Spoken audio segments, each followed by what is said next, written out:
Hello YouTubers, and welcome to yet another Doctor Who episode slash story review by me, the Obsessed Whovian 95.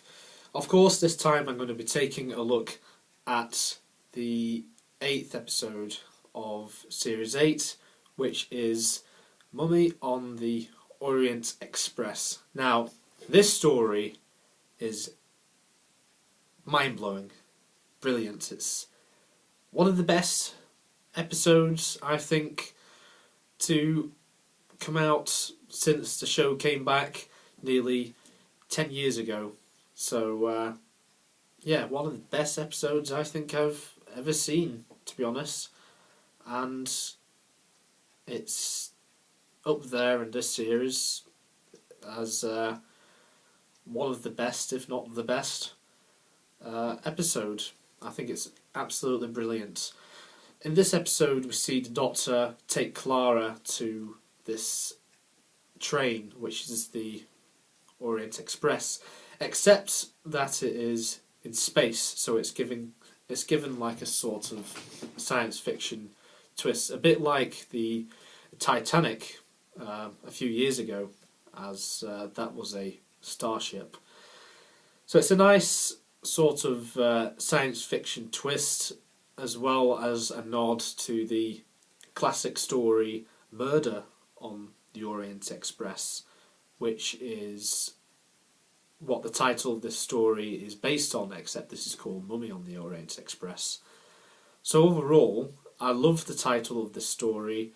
Again, we've got another new writer involved in this particular episode, a bit like Kill the Moon.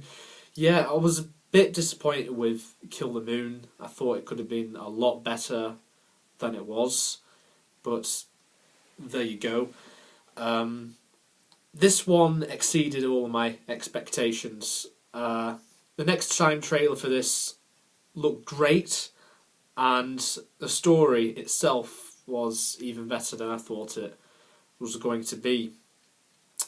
I thought the supporting characters in this story were great. We've got Frank Skinner taking a guest role in this episode.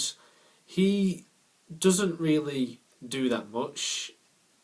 He's just there, I guess. He's kind of like a background character. For a lot of people who don't know him, they probably won't even notice him, to be honest. But if you're a fan of Frank Skinner, you might be a little bit disappointed that he doesn't feature as much as he could have done in this episode. As for Clara, well, after the end of the last episode, all the viewers thought, oh, she's left. But it turns out that in this episode, she is travelling with the Doctor. Again, the Doctor has got back in contact with her. It doesn't really show how he gets back into contact with her, but they are back together, travelling together, which is really good, because I like Clara. She's a good companion. So like I said, the supporting characters are good. The villain. Now, whether you class this as a villain, the villain of this story is Gus, and it's like the computer on board the train. And it's this entity that's brought the Doctor there, basically. And there's a nod to the end of Series 5, because Series 5 ended with the phone call with the Egyptian goddess loose on the Mummy Express. And it's only just been tied together, like, now. So it's took over 4 years for that plot to be finally explained. And the other villain, of course, is the actual mummy creature. And my God, that would scare the shit out of children. Bearing in mind, this series, Series 8, it's been shown later at night.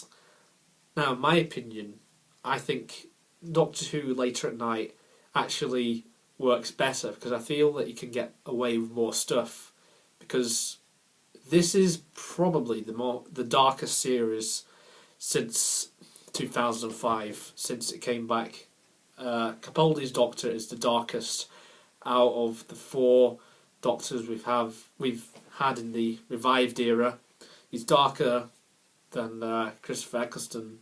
He's even darker than David Tennant, and he's obviously darker than Matt Smith, because I feel like Matt Smith was the most light-hearted of the Doctors, even though he was dark at times as well, because the Doctor does have a dark side. But the tone of these stories in the series, I really like the way it's going. It's my cup of tea. A lot of people say it's not their cup of tea. Fair enough. Scare the kiddies. I understand it's a family show as well as a science fiction show. But I genuinely think that this was kind of a turning point for me in this series, this episode. I thought that the Mummy, the look of the mummy, and the way it killed all the victims, it gives them 66 seconds to live before they actually die, and there's quite a high death count as well in this story. Which is I suppose it's a good thing. It makes the monster, the supposed monster of the week, more threatening. You want to make it memorable, and I think this monster will be memorable. Like I said, the supporting characters, you've got the captain of the train, and you've got obviously Frank Skinner. Is he an alien? He's kind of acting like an alien. But yeah, I like what Capaldi wears in this as well. He doesn't just wear his normal Crombie and shirt and all of that. He actually wears like a dinner suit with a bow tie.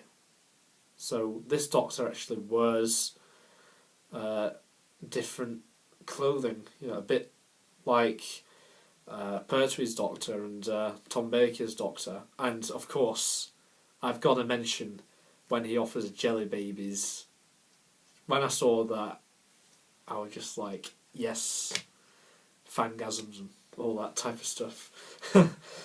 So yeah, nice reference to the 4th Doctor, and I suppose other Doctors as well, like the 2nd Doctor and the 7th and the 8th, and even John Sims' Master.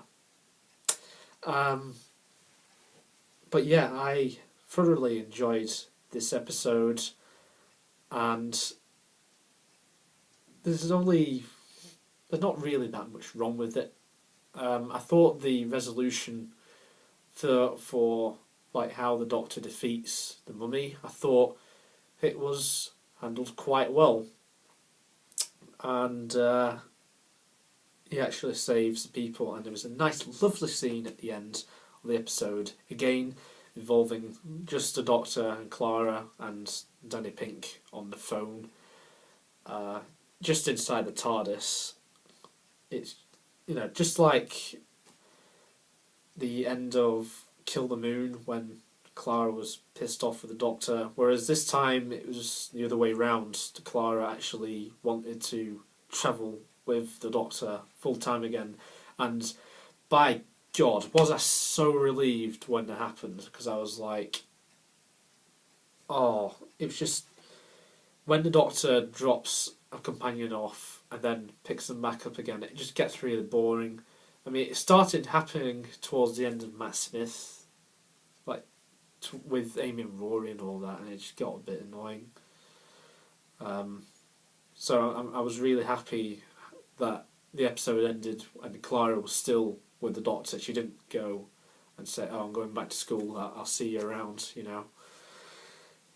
I liked that. That for me is how Doctor Who should be. The other time you should drop a companion off is if they want to visit, or even when they're leaving, like full time. I don't like this whole business of, oh, I'll take you on one trip, then I'll drop you off, and then I'll come back whenever. I just didn't like that whole approach, to be honest, and I hope that they change it back to the more traditional approach, what a lot of us Doctor Who fans are more familiar with. But yeah, like I said towards the start of this review, there's hardly anything I can fault this episode about, if anything, to be honest. I thought it was great. I thought the CG with the train in space, I thought that was brilliant. I even liked the mixing of the sci-fi and the 1920s feel, like inside the train. And I liked the touch with the Egyptian tomb as well. I thought that was pretty neat. So yeah, I'm probably going to give this a 10 out of 10. I thought it was perfect. Yeah, I know. You're probably shocked as much as I am that I'm giving it 10 out of 10. But I think that Mummy on the Orient Express it's just fantastic. Love it. So thank you very much for watching my review of Mummy on the Orient Express. Stay tuned next time, as I shall be reviewing the 250th story in Doctor Who's over 50-year history, Flatline.